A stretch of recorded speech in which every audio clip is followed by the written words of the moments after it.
The gavel falls and the defendant walks free.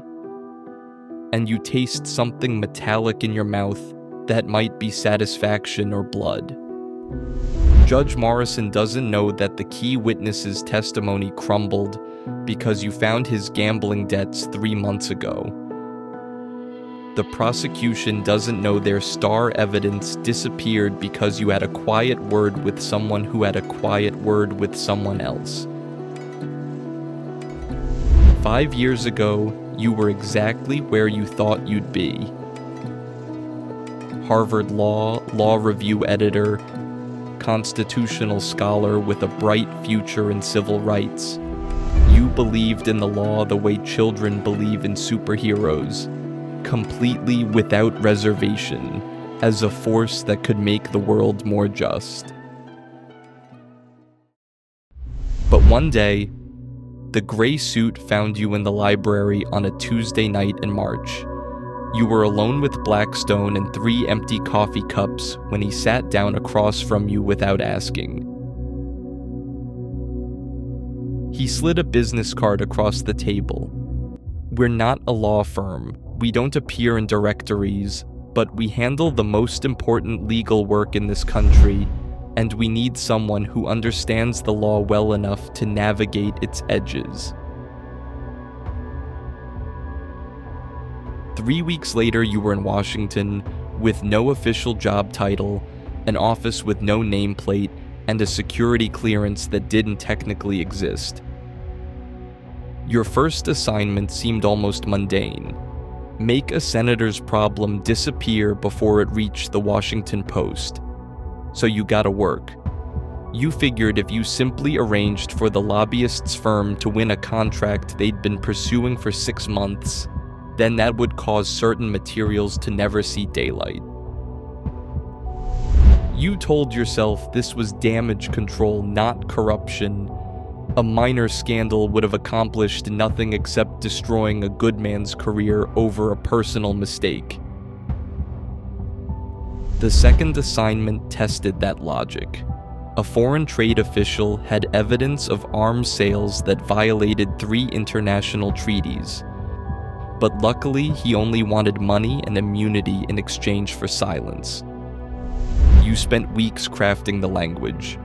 Not quite a bribe, not quite a threat, but something that lived in the narrow space between law and policy. That night, you called your Harvard roommate, now doing immigration law for refugees. She shared the details and joy about her job while you stared at classified documents that you couldn't dare tell her about. The third assignment didn't come with explanations, just a file with federal judge Elena Vasquez's name and a problem that needed to disappear. The file contained everything: her son's sealed arrest, her husband's tax irregularities, photos from her daughter's wedding. Nothing criminal, but everything embarrassing enough to make a federal judge reconsider her career.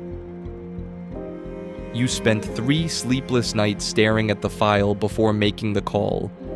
But suddenly, Judge Vasquez's curiosity ended abruptly, and she announced retirement 6 months later, citing health concerns. On the other hand, a woman named Chen was a Justice Department attorney, young and talented, working corruption cases with the kind of intensity you remembered from your own early days. She'd noticed patterns, investigations that stalled, prosecutions that collapsed, evidence that disappeared. Then one day your name appeared in a file on your own desk. It was thicker and more comprehensive than anything you'd ever compiled on someone else. They knew about your recruitment, your assignments, your methods. They had recordings of conversations you'd thought were private, photographs of meetings you'd thought were secure, financial records that traced every favor you'd called in and every pressure point you'd applied. The gray suit met you for coffee the next morning, as if by coincidence. 22 years I've been doing this job," he said, stirring sugar into his coffee. "You know what I've learned? Everyone's disposable. Systems survive, people don't." He slid an envelope across the table containing a resignation letter, pension statement, and non-disclosure agreement. "Sign these, retire quietly, and you'll have a comfortable life. Or don't sign them and discover how thorough our files really are."